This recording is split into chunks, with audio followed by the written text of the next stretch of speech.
할렐루야. 만나서 반갑습니다. 우리 옆 사람과 함께 인사 나누겠습니다. 만나서 반갑습니다. 참 잘 오셨어요. 우리 1층에 계신 우리 성도님들 함께 인사하겠습니다. 참 잘 오셨습니다. 사랑하고 축복합니다. 오늘 평안하십시오. 오늘 하늘의 평안이 여러분 가운데 가득하기를 주님의 이름으로 축원합니다.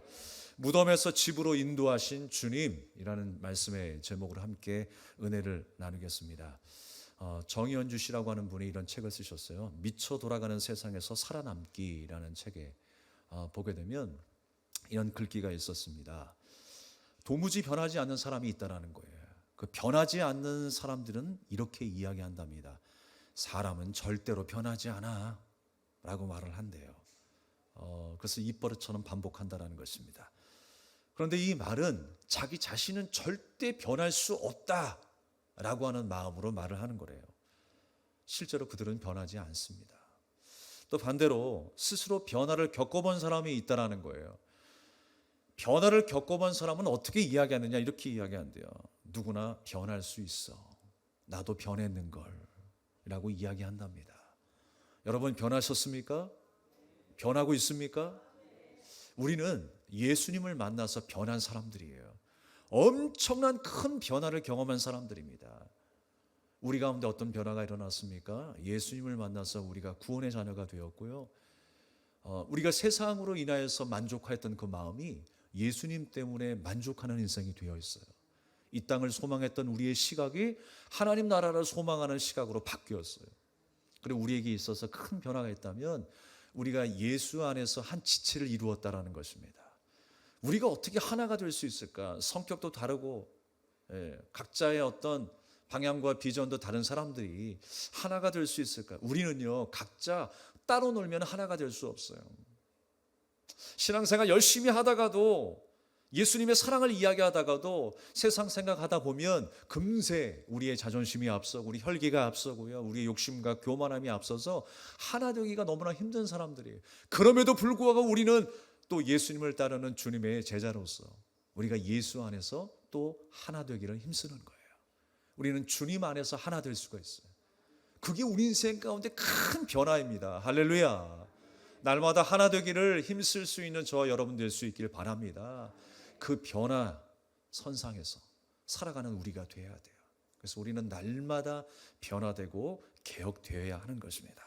오늘 말씀해 보니까 예수 그리스도께서 한 영혼을 만나십니다. 그런데 불행하게도 그런 귀신 들린 자였어요. 그런데 그 귀신이 예수님 앞에 꼼짝을 하지 못합니다. 만나자마자 이미 벌벌 떠는 거예요. 자기가 어떻게 될 것을 알고 있기 때문에 그래요. 그래서 이 귀신이 뭐라고 이야기합니까? 예수님이 먼저 그에게 물어보시죠. 네가 누구냐? 라고 물어보세요. 그랬더니 군대라고 이야기합니다. 그 안에 많다라고 하는 것이죠. 악한 어둠의 권세가 군대처럼 지금 장악하고 있는 거예요. 그랬을 때 예수님께서 그 귀신 들린 자를 고치시는 장면이 나와요. 먼저 이 귀신이 나를 저 돼지떼로 들어가게 해달라고 이야기하죠. 그랬을 때에 그 귀신이 그 돼지떼로 들어가서 이 돼지떼가 바다에 몰살하는 역사가 일어납니다. 그 예수님이 만나주신 그 역사를 통해서 그 예수님의 은혜로 귀신 들린 자가 은혜를 힘입어 고침을 받게 되었어요. 온전한 자가 되었다라고 성경은 말씀하고 있는 것입니다. 그런데 여러분, 그 말씀의 표현을 우리가 보게 되면요, 그 귀신을 어떤 귀신이라고 표현하고 있냐면 더러운 귀신이다라고 표현하고 있어요. 더러운 귀신. 물론 집을 나온 지가 오래되었고 무덤 근처에서 생활을 하다 보니까 그 몰골이 얼마나 더러웠겠어요. 그런데 이 성경에서 말씀하고 있는 이 더럽다라고 하는 표현은요, 음행했다라고 하는 표현이 있어요. 이스라엘 백성들이 하나님을 떠나 하나님의 말씀에 불순종하여 우상을 섬겼던 것처럼 그 음행하는 삶을 더럽다라고 표현을 하는 거예요. 하나님과 자녀의 관계에서, 또 신랑과 신부의 관계에서 그 아름다운 관계가 깨진 것을 더럽다라고 표현하는 거예요. 하나님을 떠나서 다른 신을 섬기는 것, 나의 영원한 신랑을 떠나서 다른 신랑을 섬기는 그 신부의 모습, 그 음행했다라고 이야기하잖아요. 근데 그 음행했다라고 하는 것이 더럽다라고 표현되고 있는 거예요. 그러니까 여러분, 지금 귀신 들린 그 한 사람의 모습은 어떤 사람이냐? 하나님을 떠나서 자기 힘과 자기 지혜로 살아가는 세상 사람을 의미하고 있는 거예요. 예수님이 만나기 전 나도 세상 사람이었어. 무덤가에 있는 사람이었어.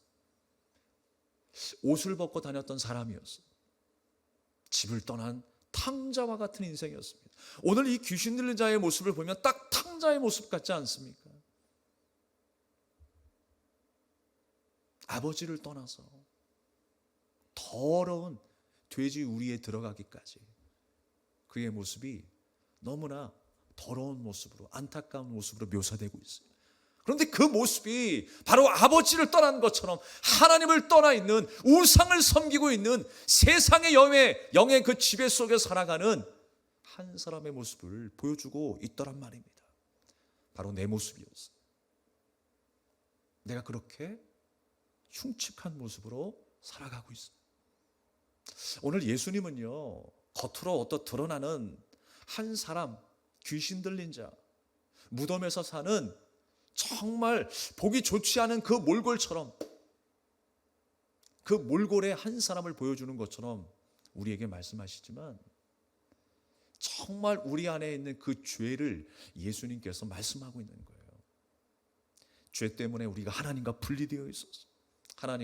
하나님께 불순종하여서 우리가 우상을 섬기는 그 더러운 삶을 살고 있었다라고 하는 것입니다. 그런데 그 한 사람을 향하여 예수님께서 달려가셨다라는 거예요. 마태복음의 말씀에 보게 되면요, 사실 이 사건 이전에 예수님은 수많은 무리와 함께 계셨어요. 수많은 무리와. 만약에 예수님께서 이 땅에 오셨을 때 자기의 명예와 부와 정말 안락한 삶을 위해서 오셨다고 한다면 예수님에게 필요했던 사람들은 누구일까요? 수많은 무리였을 거예요. 그가 나를 보호해 줄 수 있는 보디가드가 되고, 또 나를 배부르게 해줄 수 있는 일꾼이 될 수 있고, 싸워서 승리하게 할 수 있는 병력이 될 수 있는 거 아니겠어요? 그런데 예수님은 그 수많은 청중 때문에 오신 게 아니에요. 물론 예수님의 마음은요, 한 영혼 한 영혼, 백이면 백사람 한 영혼 한 영혼을 위해서 오신 예수님이세요. 모두가 귀한 사람들일 거예요. 그런데 오늘 예수님께서 우리에게 말씀하시는 건 뭐예요? 그 한 영혼을 사랑하셨다라는 것을 말씀하고 싶으신 거예요. 모든 사람들의 시선은 어디에 있습니까? 모든 사람들의 시선은 아마 여기에 있었을 거예요. 누가 고침을 받았더라. 귀신 들린 한 사람이 있었는데 그 귀신 들린 자가 온전하게 되었더라. 치유받았더라. 가난한 자가 복을 받았더라.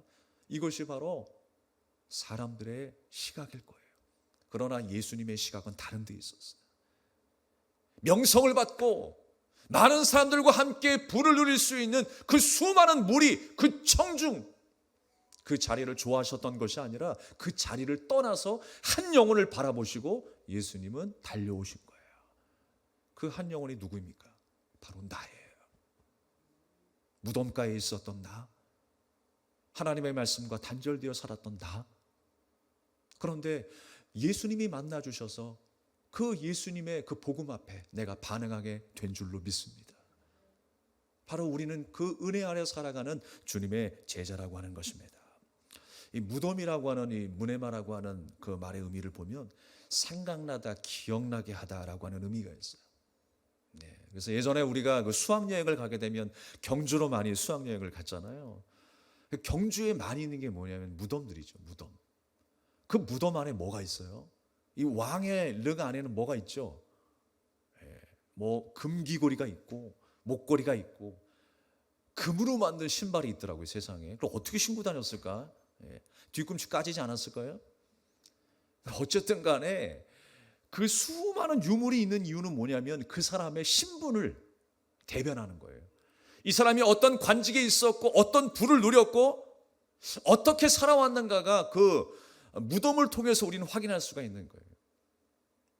태릉도 무덤이잖아요. 저는 예전에 그냥 소풍 가는 대가 태릉인 줄 알았는데 거기도 무덤이에요. 무덤마다 그 사람을 대변할 수 있는, 그 사람의 힘의 권세와 그 화려함을 대변할 수 있는 곳이 바로 무덤이었다는 것입니다. 여러분, 무덤에 있었다는 건 뭐예요? 하나님의 은혜로 살아가지 아니하고 자기를 대변할 수 있는 힘과 권세와 명예로 살았다라고 하는 거예요. 그 한 사람, 세상 사람으로 비춰지고 있는 그 사람을 예수님께서 만나 주셨다라고 하는 이야기예요. 하나님을 떠나 있었던 나를 주님께서 그렇게 만나 주셨습니다. 특히 여러분, 마가복음 5장 5절의 말씀에 보면요, 우리 한번 좀 읽어보겠습니다.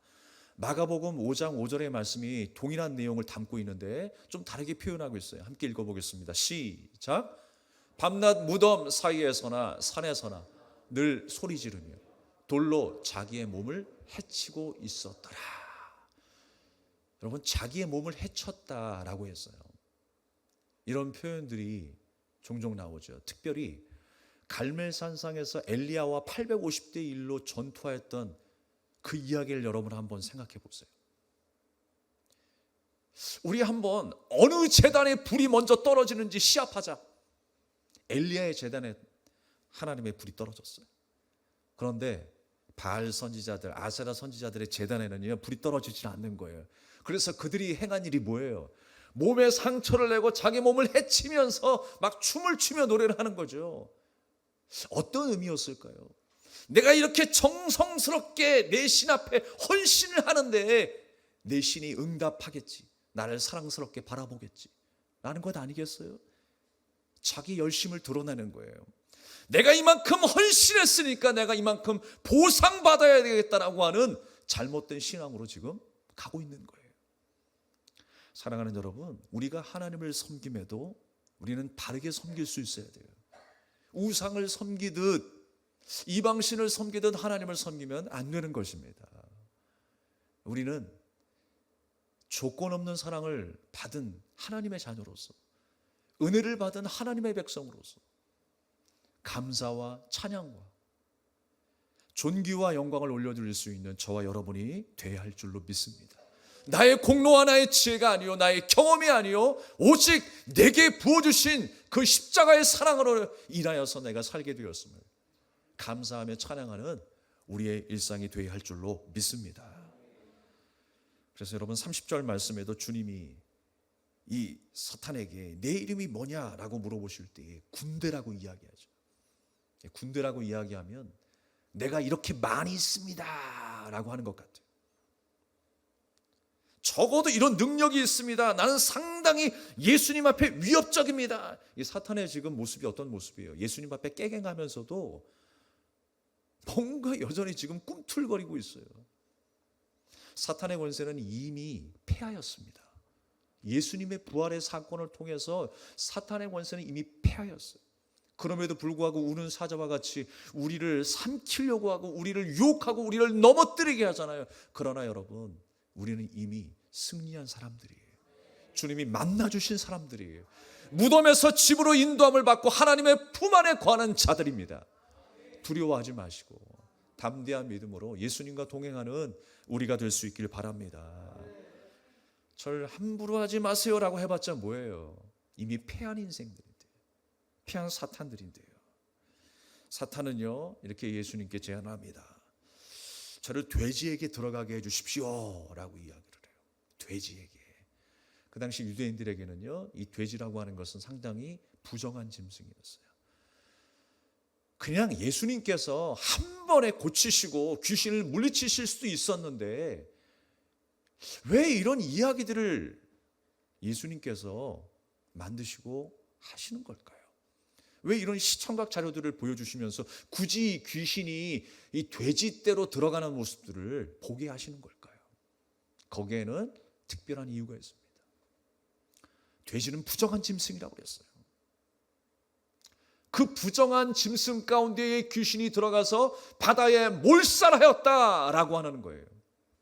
여러분, 우리는 돼지와 같은, 귀신 들린 자와 같은 부정한 자들이었어요. 하나님을 떠나 있는 그 자체가 부정한 모습이었어요.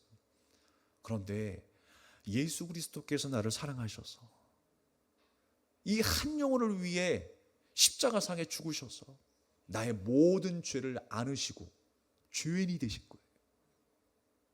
돼지 같은 그 부정한 짐승의 모습처럼 나의 모든 것을 끌어안으시고 죄인 그 자체가 되신 거예요. 그래서 돼지가 바다에서 죽는 것처럼 예수님은 십자가상에 죽으신 것입니다. 나를 위해 부정한 자가 되신 예수님. 그러나 나를 위해 죽으시고 무덤에서 부활하신 그 예수 그리스도의 부활 때문에 우리는 무덤에서 다시금 집으로 인도함을 받게 된 줄로 믿습니다. 세상과 구별되어서 하나님의 품에 안긴 주님의 자녀가 된 거예요. 이 집이라고 하는 것은요, 이 구별됨을 의미하고 있어요. 세상과 구별되어서 이제 하나님의 품에 말씀 위에 살아가는 주님의 자녀의 삶이 된 줄로 믿습니다. 그래서 예수님께서는요, 병 고치는 것, 귀신 들린 자를 고치시는 것 사실 유도 아니에요. 그러나 이런 사건을 통해서 예수님께서는 분명한 메시지 하나를 우리에게 던져주고 계시다라는 거예요. 수많은 사람들이, 수많은 무리들이 그런 기적과 그런 영광과 명예에 시선을 두고 있을 때에 예수님의 시선은 어디에 있었느냐? 바다를 건너시며 그 수많은 무리 가운데서도 방향을 유턴하여 한 영혼에게 간 것처럼 그 한 영혼을 사랑하는 마음 가운데에 예수님의 시각이 있었다라는 거예요. 여러분의 시각은 지금 어디에 있습니까? 바로 사랑하는 한 영혼에게 있어야 돼요. 하나님을 알지 못하는 그 한 영혼에 우리의 시선도 있어야 할 줄로 믿습니다. 단 한 사람을 만나기 위해서 예수님께서 그 방향을 유턴하시는 거예요. 수많은 청중들의 그 갈채와 그 응원을 받고 예수님께서 명예와 부를 누릴 수도 있었지만 그것을 위해 이 땅에 예수님이 오신 것이 아니에요. 나와 같은 죄인 한 영혼을 위해서 오셨다라고 하는 사실이에요. 그래서 방향을 바꾸어 거라사 지방에 그 귀신 들린 자를 만난 줄로 믿습니다. 청중의 숫자에 관심이 있는 것이 아니었어요. 우리 베델교회에 나아갈 방향도 바로 거기 있어야 합니다. 한 영혼을 절대 가치로 여길 수 있는 하나님이 기뻐하시는 주님의 제자로 이끄는 아름답고 건강한 교회, 바로 그 교회가 우리 베델교회가 되어야 할 줄로 믿습니다. 우리의 사역의 본질도 바로 거기에 있는 거예요. 우리가 나가야 될 그 목표가 바로 거기에 있는 것입니다. 한 사람이 은혜 받고 한 사람이 변화되어서 그가 땅 끝까지 이르러 복음의 증인이 되는 그 역사가 일어나는 것, 그것이 바로 하나님의 뜻 아니겠습니까? 나를 향하신 하나님의 뜻 아니겠습니까? 여러분, 예수님을 만나고 그가 온전케 되었다고 했습니다. 그리고 그 이후의 삶이 참으로 놀랍게 변화되는 인생이 되었어요. 어떤 인생이 되었습니까? 하나님을 모르던, 하나님과 분리되어 살았던 그 영혼이 이제 예수님을 만나고 예수님의 복음을 듣고 이제 예수님을 만난 그 감격을 증거하기 시작하는 거예요. 오늘 말씀에는 우리가 나와 있지는 않지만 마태복음에 보게 되면, 그 누가복음에 보게 되면, 마가복음입니다. 제가 자꾸만 헷갈리네요. 마가복음에 보게 되면 데가볼리라고 하는 곳에 이 사람이 가서 예수님을 전했다라고 하는 말씀이 있어요. 데가볼리라고 하는 곳이 어디냐면요, 10개의 도시를 말씀하고 있는 거예요. 데가폴리스, 도시, 10개의 도시를 의미하고 있는 거예요. 예수님이 만난 사람은 한 사람인데 그 한 사람을 통해서 10개 도시에 있는 수많은 영혼들이 예수님을 만나게 된 거예요. 복음을 듣고 있는 거예요. 주님께서 우리를 왜 불러주셨어요? 이러한 일들을 위해서 불러주신 거예요. 우리가 예수님을 제대로 만나야 합니다. 그래서 제대로 만난 한 사람이, 예수님을 제대로 만나기만 하면 그 한 사람이 세상을 변화시키는 거예요. 우리는 전하기만 하면 되는 겁니다. 역사를 일으키신 분은 하나님이신 거예요. 우리는 작은 목소리로 힘없고 연약한 모습으로 나아가서 외쳤을지 모르겠지만 그 역사를 일으키시고 세상을 뒤집으시는 그 하나님의 역사가 나타날 것입니다. 여러분의 가정이, 여러분의 생업이 그렇게 변화될 줄로 믿습니다.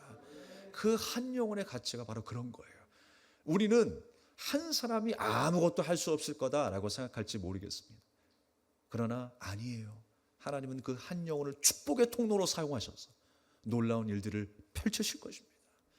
여러분의 삶을 통하여서 놀라운 일들을 펼치실 거예요. 내가 뭘 이렇게 하려고 하는 것이 아니라 나는 순종하고 믿음으로 살았을 뿐인데 나의 삶을 통해서 하나님의 영광이 흘러간다라고 하는 사실입니다. 그것이 바로 우리의 모습이 되어야 하고 우리 베델교회의 사역의 본질이 되어야 할 줄로 믿습니다. 예수님을 제대로 만나는 거예요. 이게 누가복음을 누가 썼습니까? 누가복음은 누가가 썼죠? 예. 근데 누가복음이 누구에게 썼을까요? 자꾸만 누가 하는데요. 누구에게 썼습니까? 데오빌로라고 하는 한 사람에게 먼저 썼어요. 그리고 이 말씀이 로마 전역에 퍼지게 되었고 세상에 퍼지게 되었고 오늘 이 순간 우리에게까지 퍼지게 된 거예요. 그 한 영혼을 사랑하는 마음으로 무려 24장의 그 사랑의 러브레터를 보낸 거 아니겠어요? 이 간절한 마음이 그에게 전달되었을 때 로마가 변화되고 세상이 변화되고 심지어 그 강팍한 내가 변화된 줄로 믿습니다. 이것이 바로 하나님의 놀라운 섭리예요. 하나님의 역사예요. 지금까지 수많은 영혼들에게 하나님 나라의 그 진리가 그 한 사람을 통해서 시작되었고 가르치게 되었고 위로와 감동을 받게 되었고 수많은 영혼들에게 좋은 영향력을 끼칠 수 있는 하나님의 말씀이 되었다라고 하는 사실입니다. 사랑하는 여러분, 귀신 들린 자가 온전해진 이후에 예수님께서는 그에게 명령하셨습니다. 하나님의 행하신 일을 전하라. 그 말씀에 순종하여 하나님의 말씀을 전하기 시작합니다. 10개 도시에서 10개 도시뿐이겠습니까? 그 이후에 수많은 도시들이 회개하고 돌아왔을 거예요. 그 가운데에 하나님을 믿겠다고 결심하는 사람들이 더 많이 늘어났을 것입니다. 사랑하는 여러분, 우리가 그 한 사람이 되기를 바랍니다. 예수님을 제대로 만난 그 한 사람이 되면 우리의 삶에 이런 변화와 기적이 나타난다라고 하는 거예요.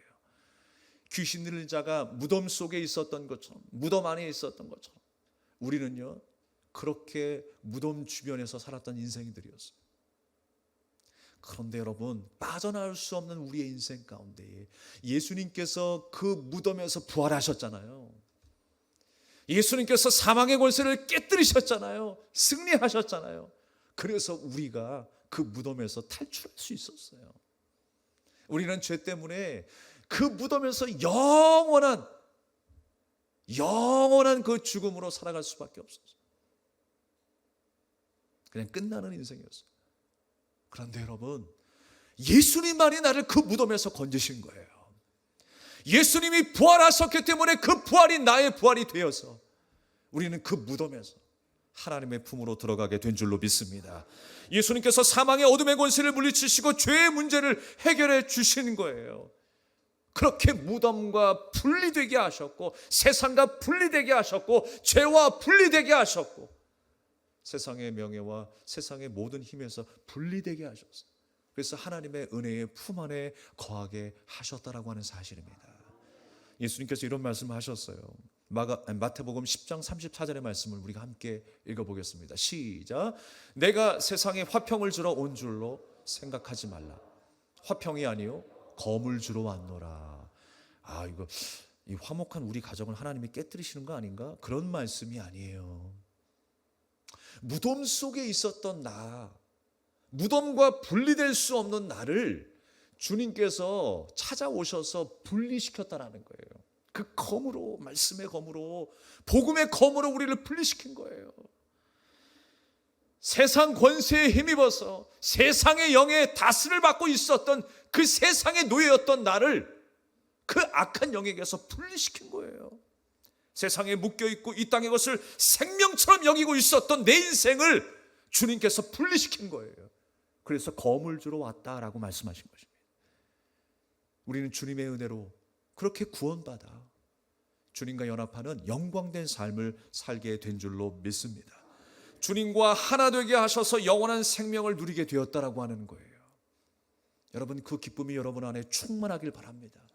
그 기쁨 때문에 우리가 주님 앞에 충성하게 되고 봉사하게 되는 것 아니겠습니까? 그 감격이 우리 안에 있는 거 아니겠어요? 말씀을 정리하고자 합니다. 여러분이 잘 아시는 미국의 영화배우였던 마릴린 monroe가 있습니다. 그는 1960년대에 아주 인기 있었던 사람이었어요. 그런데 그와 함께 쌍벽을 이루었던 스타가 한 명이 더 있어요. 에반스 콜린이라고 하는 여인입니다. 전 세계적으로 이 두 분이 인기를 누렸어요. 그런데 어느 날 갑자기 이 에반스 콜린이 은퇴를 선언합니다. 저는 은퇴를 하겠습니다. 많은 기자들이 그 은퇴 기자회견에서 에반스 콜린에게 물어봤습니다. 아니, 왜 갑자기 은퇴를 하십니까? 라고 물어봤어요. 그랬더니 저는 지금 사랑에 빠져 있습니다. 장래가 웅성웅성하기 시작했어요. 사랑에 빠졌다라는 거예요. 그는 누구일까? 저 사람의 마음을 빼앗은 그 남자가 누구일까? 많은 사람들이 궁금해서 물어보았습니다. 행운의 그 남자는 누구입니까? 라고 물어봤어요. 그랬더니 이 에반스 콜린이 이렇게 이야기합니다. 내가 그를 선택한 것이 아닙니다. 그가 나를 선택하셨습니다. 그는 바로 예수 그리스도이십니다. 그는 나를 위해 십자가상에 죽으신 분이에요. 나는 그에게 빚을 갚기 위해서 신학교에서 공부하기로 했습니다. 그리고 그가 신학교에서 공부를 하고 한 남자를 만났는데 선교사님을 만나게 되었어요. 그리고 파송을 받은 곳이 어디였냐면 아프리카 우간다였습니다. 그 아프리카 우간다에서 사역을 하시게 되었어요. 많은 사람들이 묻습니다. 정말 당신의 삶이 행복합니까? 물어봤어요. 정말 그렇게 선택한 것이 행복한 선택이었습니까? 라고 물었어요. 그랬더니 에반스 콜린이 이렇게 이야기합니다. 저는 진짜 행복합니다. 영국의 여왕이 된 것보다도, 미국의 대통령이 된 것보다도 저는 정말 행복합니다. 자기의 그 행복을 어떻게 표현할 수 없었어요. 그렇게 표현한 거예요.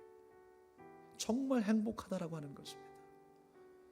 그러나 여러분, 반면에 수많은 인기를 누리고 있었던 마릴린 monroe는요, 나중에 우울증에 빠지고 공황함에 빠져서 결국 수면제를 먹고 자살하게 됐어요.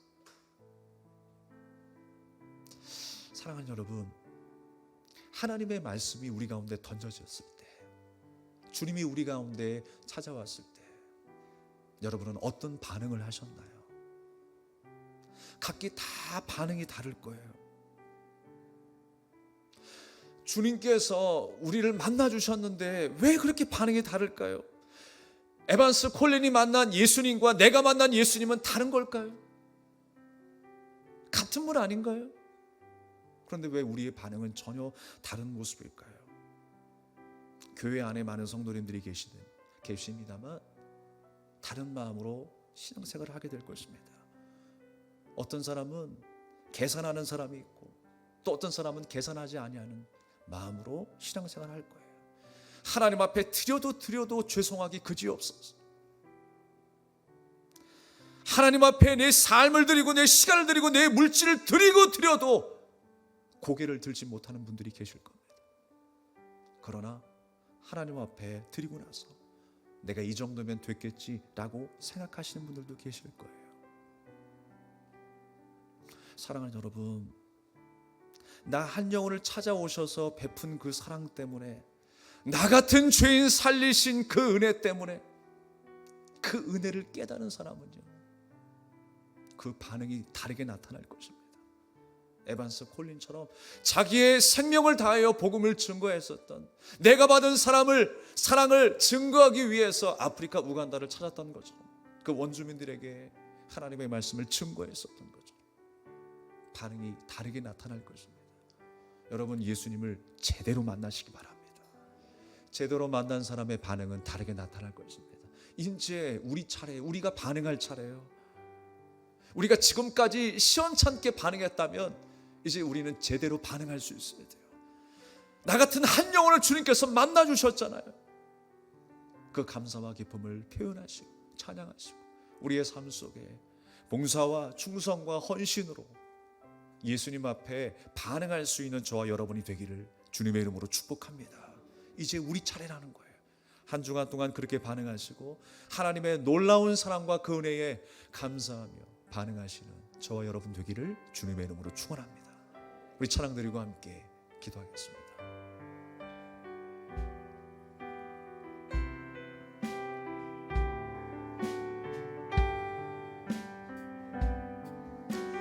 왜 슬퍼하느냐,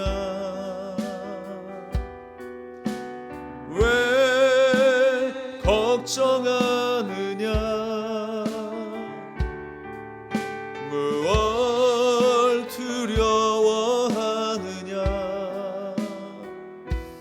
아무 염려 말아라. 그 어려움에도 그 아픔이 있어도 이제 아무 걱정하지 마. 내가 널 붙들어 주리.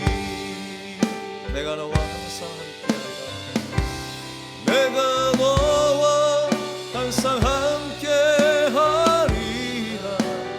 내가 너를 지키리라. 실망치 말고 나를 보아라. 나는 너의 하나님이라. 왜 슬퍼하느냐, 왜 슬퍼하느냐, 왜 걱정하느냐, 무얼 두려워하느냐, 아무 염려 말아라. 그 어려움에도 큰 아픔이 있어도 그 아픔이 있어도 이제 아무 걱정하지 마. 내가 널 붙들어 주리. 내가 너와 항상 함께, 내가 너와 항상 함께하리라. 내가 너를 지키리라. 실망치 말고 나를 보아라. 나는 너의 하나님. 내가 너와 항상 함께하리라. 내가 너와 항상 함께하리라. 내가 너를 지키리라. 실망치 말고 나를 보아라. 나는 나와 함께 하시는 예수님, 그분의 이름을 찬양합니다. 내가 너와 항상 함께하리라. 내가 너와 항상 함께하리라.